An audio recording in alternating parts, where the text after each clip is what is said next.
Art is an amazing learning tool. It's a release, it's a form of expression. Art is really fun. I can express myself.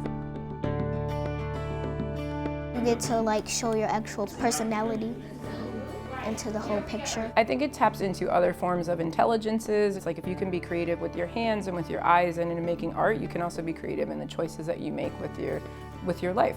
Our kids' potential is just unlimited. The project was created, Barbara Cohn is a woman who founded a tour program for the Detroit Public Library. And she was very unhappy that the children's reading room was really not very inviting. Several people had mentioned the work of Donnie Katsir and myself. I said, you know, it's great when you can involve the kids in the schools to create the art, because that's really who you're trying to bring to the library. So far, we've spelled the word manufacturer. We've still got the ing to do. We've got our word agriculture, and we've got our word up here, which is tourism. 3 huge parts of Michigan's economy. We're really trying to get the kids to think about literacy and learning, so that's why we called it Literacy and Learning Installation.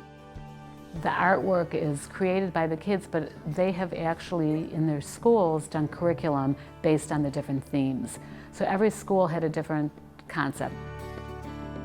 Today we're at McDowell, which is a public charter school, and we wanted them to actually choose the unit that they wanted to study or that they were already doing as part of the curriculum and give it a creative twist. We wanted to have our scholars involved in this project because it immersed social studies and science and the arts all at the same time. We came up with a few ideas. We decided on Michigan because we wanted our kids to just have this sense of ownership and be proud of the city that Detroit is and is growing to be, and also just be proud of Michigan overall and maybe get adventurous and want to explore more.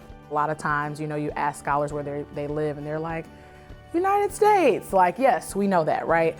But it's so important to build that pride within scholars to know, I live in Michigan, I live in Detroit, I live in the Motor City, to be able to speak intellectually about where they live, and also just to have that appreciation for their state and so many things that are here. What do we make in Detroit? What are we known for? Cars. So you have a car here. So one of our artists did a car. Kids were asked to do drawings that represented Michigan. So some of the kids highlighted the GM building. We have the Spirit of Detroit sculpture. They drew pictures of the zoo. They drew pictures of what they've experienced in Detroit. They drew pictures of the waterfront. Very common theme was the Joe Louis Fist.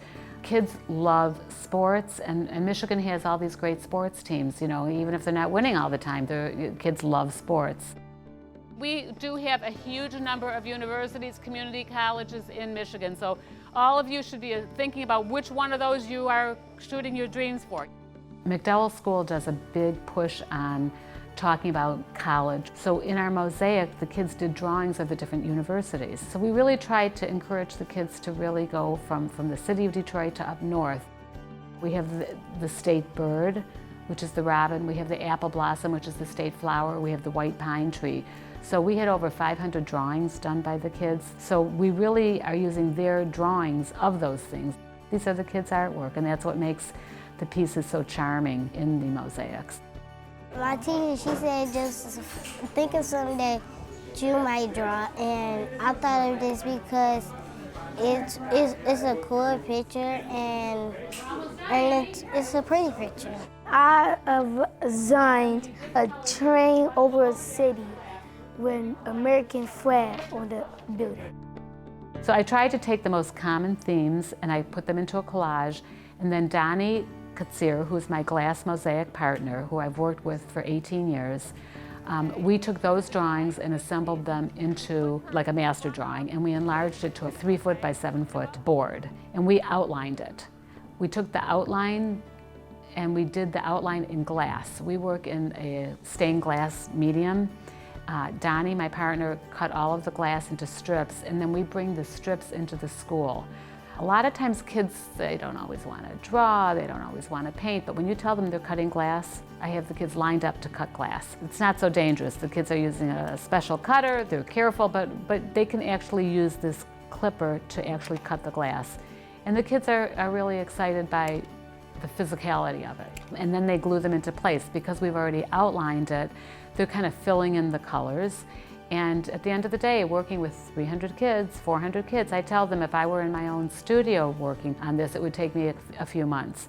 But by working as a community in the arts, that we're really working as one group.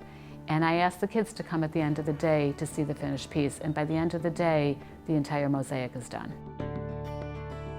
I think that people did a good job because I never knew that artists could do that, and it's cool because I never did it before. We worked together like really good because I was with my friends and we had a great time. It's one more way of learning is by using the art to draw the images. One more way of reinforcing. You know, we drew images of cherries and apple trees. I mean, it's just a tree, but it shows that this is industry, this is commerce, this is what we do in Michigan. So by studying this with the goal of doing an artwork and their images being included in the artwork, it makes the kids excited to learn their curriculum. I would say the number one thing I've seen is that scholars are asking so many more questions. So it sparked an interest for more information. Through this art project, it's really interesting to see just like what things kids latched on to from particular lessons. One kid's still talking about a Sleeping Bear Dunes legend that they read like 3 months later, and that's what she chose to draw. And it's now actually in the mural. We visited an orchard, so it was great to see what an impact that had on a lot of them as well.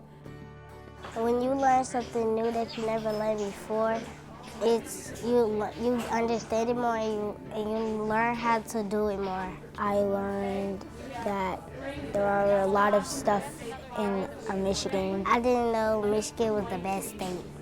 Very few of our schools in Detroit right now have art. So this was a great way of giving exposure to the arts and showing the power of the arts because the kids are really excited with what they're doing. For all of our teachers and our staff, it showed that our kids are totally capable of making that art connection. In terms of the drawings and everything else, it was like this easier connection that we could use all the time. Grows their confidence tremendously so that they know my learning is important, my efforts are important, and I can make a beautiful piece of art because of it. This project right now is really exciting because the Detroit Public Library is in a city where the city itself is coming back to life. And we're part of it. What we're doing in the children's reading room is part of it. You know, these kids are part of the experience, and as an artist, I'm bringing people together. And I think it's just, you know, we're at the right time, at the right place to really shine and show how the arts are really taking center stage.